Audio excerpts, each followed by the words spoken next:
cannot properly say and put it into the words what does music mean to me. I think right at the moment it has become something that I have a real devotion to. This is part of my nature, part of my human being. This is actually the second self, let's say, right? And of course, this is the most useful thing to overcome, some grumpy days and depression. This is something that I can put a lot of emotions to, and this is something that could comfort me in different ways. It's part of your soul, of course. How did you choose? My grandfather introduced me to the piano, and he was a self-taught musician. He has never had any substantial education, musical education, but having him as an example was something very special and unique for me.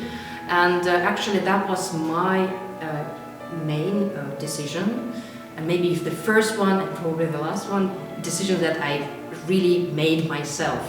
I asked my mother to try to find a place in a musical school, and that was my special request coming from myself at the age of 5. And luckily they got me a place, and since then I've been studying music. It's been already 20, oh my god, let's not think about numbers. Yeah, it's been a long journey. Don't worry, you have more to go. The best is yet to come for you. Yes.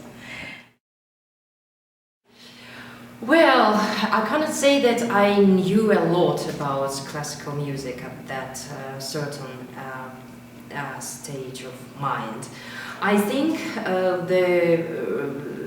some compositions, of course, were very well known for me. Let's say Tchaikovsky's First Piano Concerto or Greek lyrical pieces. We had audio tapes and some CDs, which was quite rare happened to us during these times, because it was like the beginning of 90s. But of course, yeah, I can still remember that I was absolutely stunned by rendition of lyrical pieces, especially Butterfly, written by Edward Grieg and performed by Michael Cliburn. So that was something. I have to say that Van Cliburn competition was something very, very unique, special and exceptional competition for me. Because of course it was one of my last competitions that I ever done. I think, yeah, that's for sure. It's one of the last one. But of course, due to some circumstances, inevitable circumstances, I mean war and invasion, Russian invasion towards Ukraine, it made actually my preparation a little bit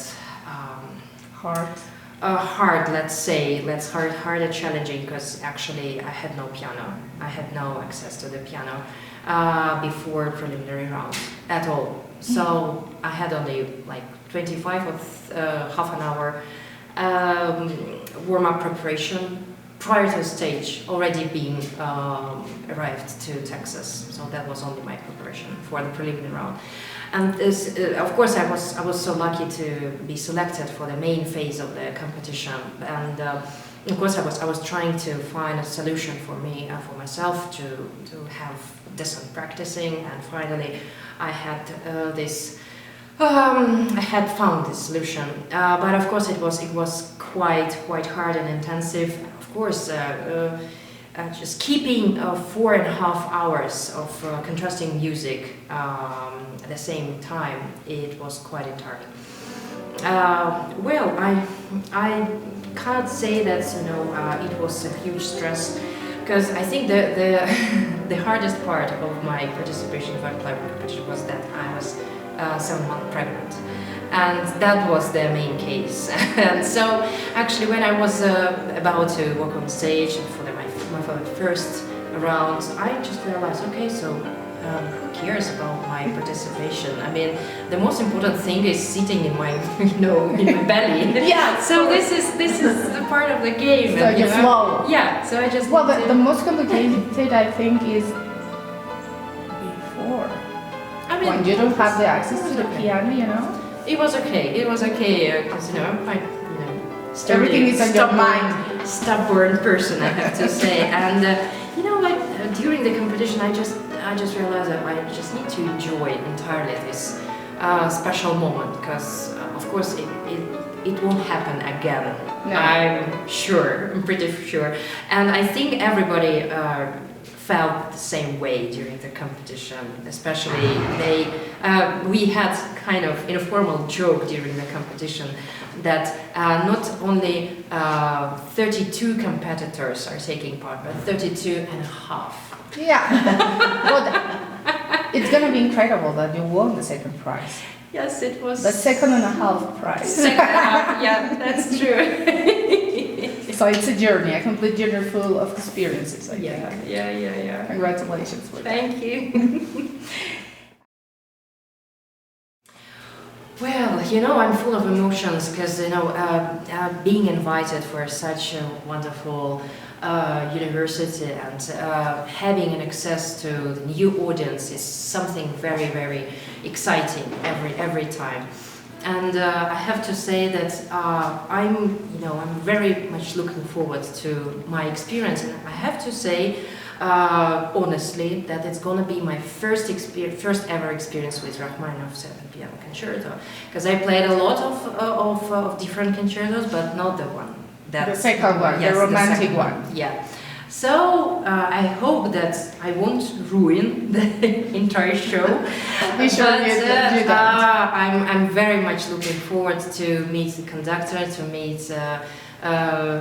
meet all musicians, and I think it would be a wonderful experience and journey through the music of Rachmáninov. Have you, at this point, see the hall or not? No. Well, I'm gonna ask you tomorrow. I had seen it only on. No, but I mean, you come to stage and hear the piano and everything. Yeah. At this point, you're not. All right. Okay, tomorrow I'm gonna ask you, how do you feel? What do you think about this whole thing? Right. Yeah, it's a great pleasure. I have to say that this particular concerto means a lot to me, as actually that was one of my first recordings that I heard. It was actually a recording made by wonderful, very well-known Russian pianist Sviatoslav Richter. He played it several times, and he wasn't very satisfied with his rendition, but he was very hard, yeah. I feel that this particular concerto is very sensitive, very powerful at the same time, and it is very lyrical. It's still full of emotions, passion towards life, I think this is one of the most romantic pieces that Rachmáninov ever written. Of course, this is, I think, it has become golden standard of all pianists, and probably nearly all of the audience knows exactly what pianists should do in this place or in this page or whatever.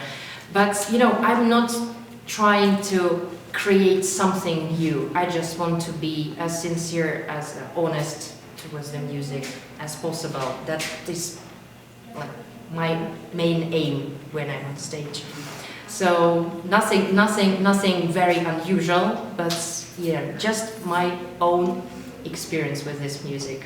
And I'm really looking forward to share my emotions and to put the entire heart into this music. I'll be sure that you're gonna enjoy it, that you're gonna Definitely. You're gonna have a great moment with your orchestra, with Maestro Silvan, and with the whole. And you're gonna fall in love with the Mexican audience, and I hope that you come back. So, hopefully, yeah. Hopefully. I'm really looking forward to it. Thank you so much for this Very conversation.